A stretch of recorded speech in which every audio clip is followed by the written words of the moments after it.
अच्छा, अब हमने यहाँ पे क्या ले लिया, सेमाफोर का वेरिएबल सिंक ले लिया और इसको इनिशियलाइज कर दिया 0 से। ठीक है, अब ये यहाँ पे क्या है, सेमाफोर की एक प्रॉब्लम आपको समझाना चाह रहे हैं एक डिफरेंट एंगल से। ठीक है, क्योंकि सेमाफोर्स हम सिर्फ क्रिटिकल सेक्शन के लिए ही नहीं यूज करते, डिफरेंट प्रॉब्लम के लिए यूज करते हैं इसको हम। जैसे प्रोसेसेस की ऑर्डरिंग हम लोगों ने करनी है तो उसके लिए हम देखते हैं कि कौन सा प्रोसेस पहले जा रहा है, ये वाला पहले रिलीज हो जाएगा फिर सेकंड की बारी आएगी। ठीक है, तो इस तरह से डिफरेंट ऑपरेशन है, सेमाफोर किसी भी एंगल से हम लोग यूज कर सकते हैं। तो यहाँ पे एक डिफरेंट वे से आपको समझाया गया, उसकी हम बात करते हैं। अब यहाँ पे कुछ स्टेटमेंट्स मैंने ऐड किए हैं, इसको देख लेते हैं। P1 and P2 with the statement S1 and S2। ठीक है, दो प्रोसेस है P1 और P2, इनकी स्टेटमेंट है S1 और S2। S2 is executed after S1 is completed। ठीक है, S2 स्टेटमेंट जो प्रोसेस P2 की है वो सिर्फ तब भी चल सकती है जब पहला प्रोसेस P1 जो अपनी स्टेटमेंट S1 को कम्प्लीटली एग्जीक्यूट कर लेगा, उसके बाद दूसरे वाला आएगा। ठीक है, ये सिनेरियो है।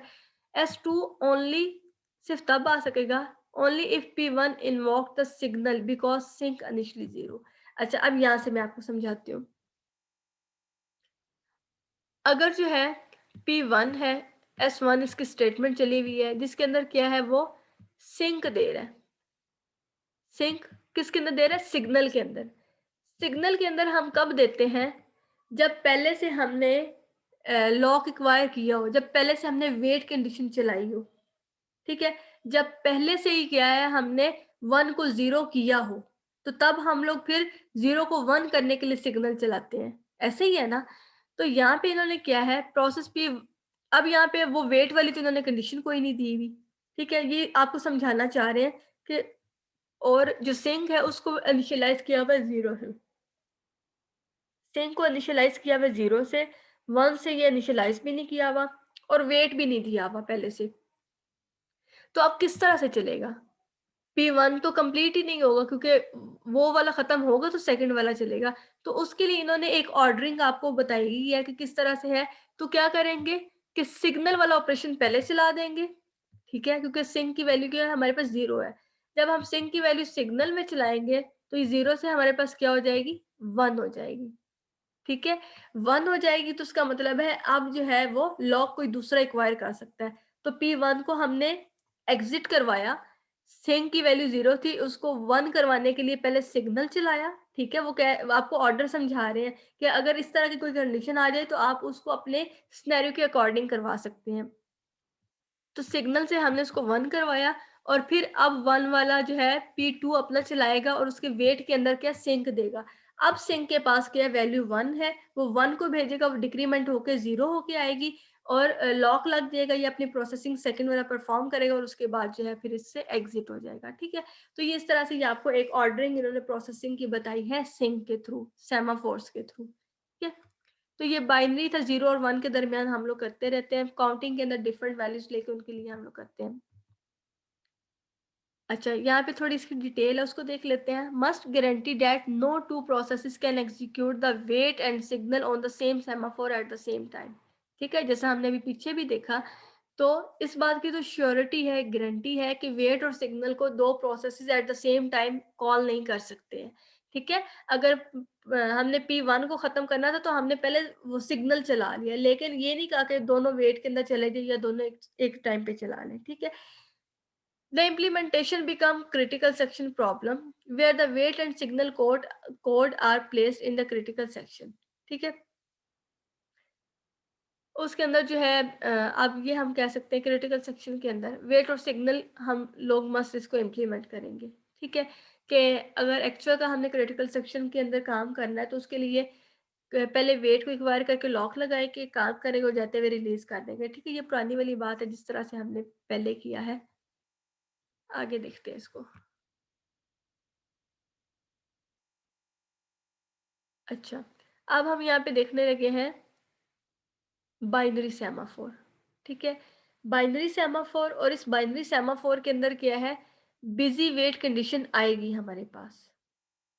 ठीक है, मतलब ये एक सॉल्यूशन हम लोग पढ़ रहे हैं बाइनरी सेमाफोर का, लेकिन इस बाइनरी सेमाफोर के अंदर भी क्या होगा हमारे पास कि बिजी वेट होगा। फिर इसके बाद हम नेक्स्ट एक और आगे सॉल्यूशन पढ़ेंगे जिसके अंदर हम इस बिजी वेट को ख़त्म कर देंगे और प्रोसेसेस खुद को लॉक कर लेंगे। ठीक है, तो अभी हम पढ़ते हैं binary semaphore with busy wait condition.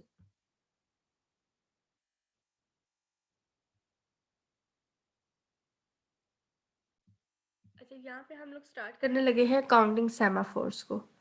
ठीक है, काउंटिंग सेमाफोर्स मैंने आपको बताया, बाइनरी सेमाफोर्स के अंदर 0 और 1 थी सिर्फ वैल्यू। ठीक है, हम लोग ले रहे थे।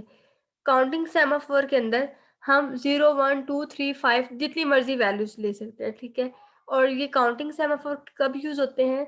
जब हमारे सिस्टम के अंदर मल्टीपल रिसोर्सेज हैं और उन रिसोर्सेज को हमने एलोकेट करवाना है अपने प्रोसेसेस को, तो वहां पे हम इनको यूज करते हैं।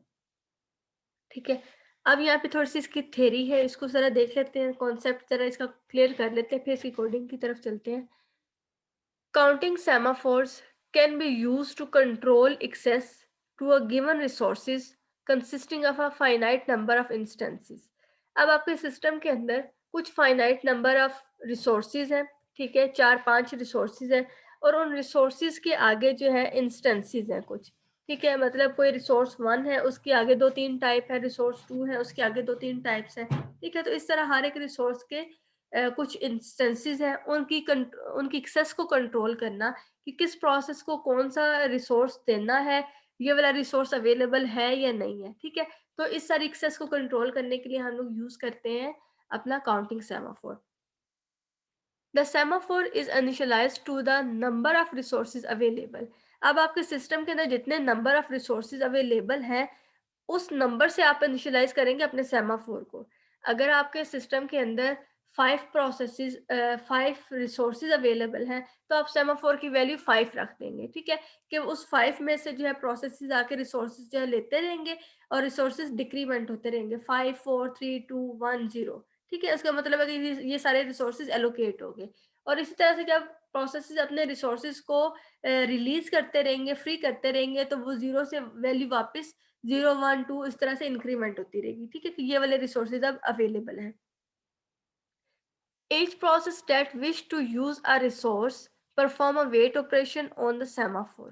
अब जिस प्रोसेस ने ये विश करनी है कि उसने यूज करना है रिसोर्स, वो क्या करेगा? वेट को कॉल करेगा। ठीक है, वेट से क्या है, रिसोर्स एलोकेट करने के लिए एक वैल्यू डिक्रीमेंट हो जाएगी। उसका मतलब है अगर 5 रिसोर्सेज थे तो एक वैल्यू डिक्रीमेंट हो जाएगी वेट फंक्शन के अंदर, जिससे वो 5 से 4 हो जाएंगे। उसका मतलब है कि आप 4 रिसोर्सेज रह गए हैं, पांचवे वाला जो है इस टाइम एलोकेटेड है। ठीक है, when a process release a resource it perform a signal operation। ठीक है, जब प्रोसेस रिलीज करना चाहेगा रिसोर्स को तो उस टाइम वो क्या करेगा? उस सिग्नल के ऑपरेशन को कॉल करेगा, जिससे क्या है, रिसोर्स रिलीज हो जाएगा। तो वो जो वैल्यू पहले 4 हुई थी वो दोबारा 5 हो जाएगी। ठीक है, तो मतलब एक इंक्रीमेंट और डिक्रीमेंट हो जाएगा, जैसे पहले हम लोग पीछे देख के आए हैं। when the count for the semaphore goes to zero। ठीक है, एक काउंट होगा, जो काउंटर हमने एक रखा होगा जो कि काउंट करता रहेगा कि इस टाइम वैल्यू कितनी है, 3 है, 4 है, 5 है, 0 कितनी है। तो काउंट की वैल्यू जब 0 हो जाएगी तो उसका क्या मतलब है? और रिसोर्सेज आर बीइंग यूज्ड। ठीक है, कि वैल्यू 0 है तो उसका मतलब है कि सारे के सारे रिसोर्सेज इस टाइम एलोकेटेड हैं, डिफरेंट प्रोसेसेस को यूज हो रहे हैं। ठीक है, और कोई भी अवेलेबल नहीं है, कोई भी फ्री नहीं है। After that, processes that wish to use a resource will block until the count becomes greater than 0। ठीक है, उसके बाद जब वैल्यू 0 होगी अकाउंट की और कोई नया प्रोसेस आता है, वो रिसोर्स को लेना चाहता है, लेकिन काउंट के पास क्या है? 0 वैल्यू के। अब वैल्यू 0 है, कोई भी रिसोर्स अवेलेबल नहीं है, तो वो जो प्रोसेस आया है वो खुद को ब्लॉक कर लेगा। एक ब्लॉकिंग लिस्ट साथ में लगी होगी, उसके अंदर ये खुद को क्या ब्लॉक कर लेगा, जब तक जो है कोई रिसोर्स रिलीज नहीं होता, फ्री नहीं होता। ठीक है, और अगर वैल्यू 0 है और प्रोसेस एक कोई आया है जिसने रिसोर्स लेना है, तो वैल्यू वो 0 से भी डिक्रीमेंट हो जाएगी, क्योंकि वो वेट की कंडीशन को तो कॉल करते रहेंगे, तो वैल्यू 0 से -1 हो जाएगी। कोई नया प्रोसेस एक और आया है, उसने भी रिसोर्स लेना है लेकिन रिसोर्स अवेलेबल नहीं है, तो -1 से वैल्यू डिक्रीमेंट होकर क्या हो जाएगी? -2 हो जाएगी। ठीक है, तो इस तरह से 0 है वैल्यू। इन कंडीशंस को गौर से सुन लें, इन्हीं की बेस के ऊपर आगे हमने काम करना है। अगर वैल्यू काउंट की 0 है तो उसका मतलब है कि हमारे सिस्टम के अंदर कोई भी रिसोर्स अवेलेबल नहीं है, ठीक है? सारे के सारे एलोकेटेड है। अगर जो है वैल्यू 0 से लेस देन है, -1, -2 या -3 है, तो उसका मतलब है इस टाइम 3, ये जितनी वैल्यू अगर -3 है तो उसका मतलब है 3 प्रोसेस अभी वेटिंग स्टेट के अंदर है, ब्लॉकिंग स्टेट के अंदर है, जो कि रिसोर्सेज के लिए विश की हुई है लेकिन उनको भी एलोकेट नहीं किया गया, ठीक है? क्योंकि 0 से माइनस जितनी वैल्यू नीचे आती रहेगी उतने प्रोसेसेस आपकी ब्लॉकिंग लिस्ट के अंदर रहते होंगे। और अगर वैल्यू जो है काउंट की -3 नहीं है, 3 है, तो उसका मतलब है 3 रिसोर्सेज अभी अवेलेबल हैं सिस्टम के अंदर, ठीक है? जो कि एलोकेट हो सकते हैं। तो ये आपको 0 और पॉजिटिव वैल्यू और नेगेटिव वैल्यू की समझ आई है? रिसोर्सेज की करस्पॉन्डेंस किस तरह से हम लोग कह रहे हैं इसको? बताएँ ज़रा, इसकी समझ आ गई है?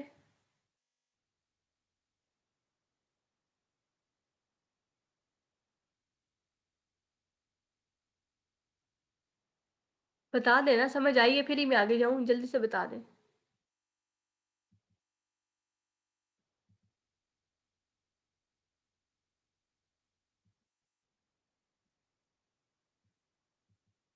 ठीक है, एक बार इसको रिवाइज़ कर देती हूँ लेकिन हम लोग काउंटिंग सेमाफोर्स पढ़ रहे हैं जिसके अंदर हम प्रोसेस सिस्टम के रिसोर्सेज की बात कर रहे हैं, रिसोर्सेज को एक्सेस करने की बात कर रहे हैं, ठीक है?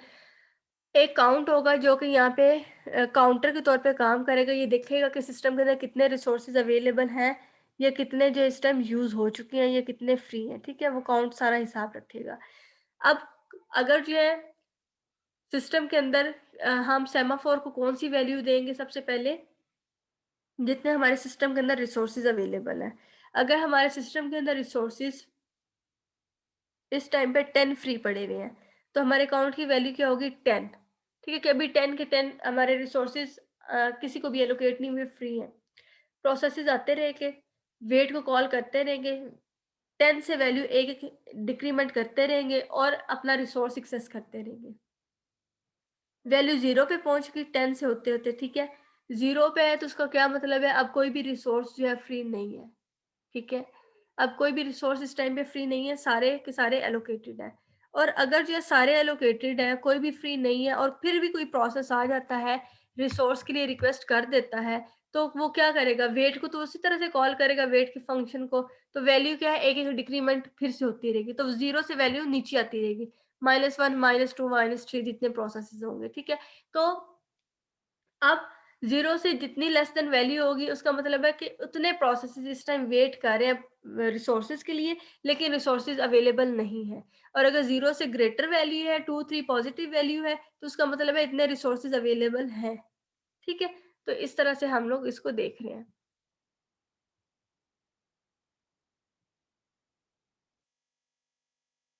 तो पहले हम क्या बात कर रहे थे कि बाइनरी सेमाफोर है जिसके अंदर जो है बिजी वेटिंग था, कि अगर जो है वो वहाँ पे वैल्यू जो है लेस 0 या 0 से लेस होती थी तो वेट करना पड़ता था हमें, ठीक है? तो यहाँ पे अब क्या हमने बिजी वेटिंग स्टेट है, जो कंडीशन है उसको ख़त्म कर देना है।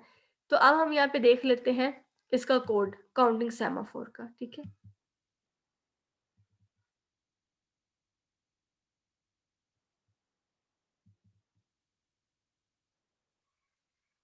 अच्छा, यहाँ से इसका कोड जो है स्टार्ट हो रहा है। एक यहाँ पे स्ट्रक्चर डिफाइन किया गया है। उस स्ट्रक्चर के अंदर क्या है, एक वैल्यू ले ली गई है, ठीक है? वैल्यू ले लें या काउंट ले लें। मैं आपको काउंट के नाम से समझा रही थी।